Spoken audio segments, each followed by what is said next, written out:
Hi, I'm Sam, and today I'll be talking about major neurocognitive disorder. Major neurocognitive disorder is when someone has a cognitive decline that starts to interfere with one's daily lives. Major neurocognitive disorder has been around for thousands of years. Major neurocognitive disorder was previously given the name dementia back in 1797, and the term dementia literally means out of one's mind. Back in the day, many believed that the cause of dementia was caused by syphilis, but it actually wasn't until 1906 where Alzheimer's was actually identified. There are several different causes of major neurocognitive disorders. Some common causes are memory loss, difficulty in communicating or finding words, difficulty reasoning or problem solving, personality changes, depression, and hallucinations. Like I stated before, there are several different types of neurocognitive disorders. The most common one is Alzheimer's. Alzheimer's is about 60 to 80% of cases. Some of the early symptoms involved are having trouble remembering recent conversations, names, and events. Also, apathy and depression are very common. Later on, they will have impaired communication, poor judgment, disorientation, confusion, difficulty speaking, walking, and swallowing are some other symptoms. Another type is neurocognitive disorder with Lewy bodies. Lewy bodies are clumps of protein that are in the brain, and when they develop in the cortex, they start to cause dementia. Usually these people, the initial symptom would be having trouble sleeping. They will also have well-formed hallucinations. But it is very similar to Alzheimer's, and sometimes those get confused. The only difference is the Lewy bodies that are in the brain. Another very popular one is Parkinson's disease. The initial issue is when people start to have trouble with their movement, but the symptoms, they mimic very closely to those with neurocognitive disorder with the Lewy bodies. About 47 million people in the world suffer from major neurocognitive disorders. Nearly 60% of those live in low and middle income countries. And of people over the age of 60, about 7 of 100 of those people are living with a major neurocognitive disorder. This is actually planned to rise. This is planned to rise to about 75 million people in the year of 2030. There is no cure for dementia. Most people just have to find a way to manage those symptoms. There are medications, cholinesterase inhibitors. Those help change the chemical messenger involved in memory and judgment. There's also different medications that help with the chemical messengers in learning and memory. Others will have different types of therapy. They will work with occupational therapists.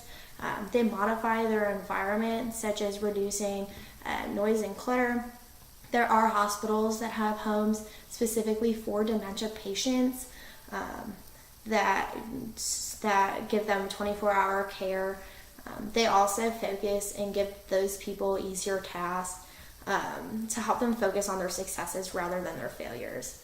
One of the most infamous cases of dementia actually came about in August of 2014 when Robin Williams, famous actor, committed suicide. Most people believed that he had committed suicide solely because he was depressed, but shortly after that had happened, his wife had came out and told people that he had been recently diagnosed with major neurocognitive disorder with Lewy bodies. So that really did bring a lot of attention to the issues that are involved with that, and it definitely did bring a lot of awareness to people who are suffering with these issues. One of the reasons that I chose this project is because my grandma is going through a similar situation. She was previously diagnosed with multiple systems atrophy, but we came to find out she was misdiagnosed and she has major neurocognitive disorder with Lewy bodies. So I came to do this project just because I wanted to raise awareness as to what this was. And I also wanted to inform myself because I know as being somebody who has lived with somebody going through this, it's kind of hard to understand like the decline that they're going through, and it can be hard to see, but when you have a better understanding of it, it makes it just a little bit easier. So I'm going to show you a short clip going back to Robin Williams of an interview with his wife, kind of talking about his diagnosis and what drove to his suicide. Thank you for watching. In May that year, when Robin was diagnosed with early stages of Parkinson's disease. Did he ever do anything where you were afraid for his physical safety? Yes. Yeah, July 24th. I was in the shower, and all of a sudden I saw him lingering at his sink for a while. Something didn't seem right. And I opened up the door, and there was blood. This towel was so soaked with blood, and he was just downing his head. I just screamed, "Robin, what happened? What did you do?" And my best friend was sinking, you know? He pointed to the door, and I said, "Did you hit your head?"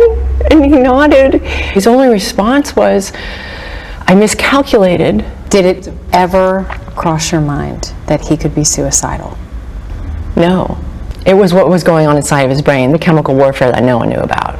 His autopsy later revealing he was suffering from a debilitating brain disorder, Lewy body dementia. Lewy body dementia is a complex disorder with many different presentations. You can see very dramatic effects in thinking, emotions, and behavior.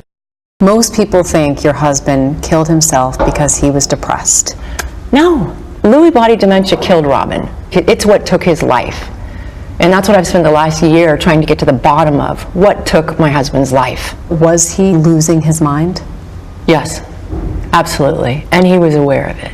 He was keeping it together as best as he could, but the last month he could not. It was like the dam broke. And in that last week, doctors were planning to check him into a facility for neurocognitive testing. Was this Robin's way of taking control back? My opinion? Oh yeah. I think he was just saying no. And I don't blame him one bit. Your last conversation with Robin, what was said? So I was getting in bed, and he came in the room a couple of times, once to his closet, and he said, "Good night, my love." And I said, "Good night, my love." And then he came back again. He came out with his iPad, and he looked like he had something to do. And that was like, I think he's getting better. And then he said, "Good night." I said, "Good night." That was the last. Today, while the world continues to remember Robin Williams for his iconic movies. My favorite movie of Robin Williams was Robin Williams being a human being. Not an actor. Right. Best movie in the world. And Susan told me that Robin was completely sober when he died and had been for 8 years. And she explained that they had been sleeping in separate bedrooms because he had trouble sleeping. That's a symptom, a classic trait of Lewy body dementia. You can see much more of my interview with Susan Williams tomorrow on GMA, where she talks about the legal battle that then ensued with Robin's adult children. And all this time, many thought it was the depression that led to his It was death. dementia, Lewy body dementia. And tomorrow we said the children? Yes. Okay. Thanks, Amy.